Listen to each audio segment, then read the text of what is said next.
벌써 강의가 지금 190강을 치닫고 있는데요.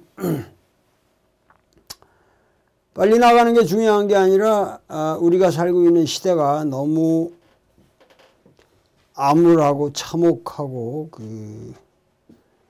인간으로서는 상상도 할 수 없는 일들이 계속 일어나고 있기 때문에 먼 훗날에 이 강의를 보시는 분들은 상당히 옛날 얘기처럼 들리겠지만 지금 이 시간에도 제가 이 강의를 하고 있는 순간에도 300여 명의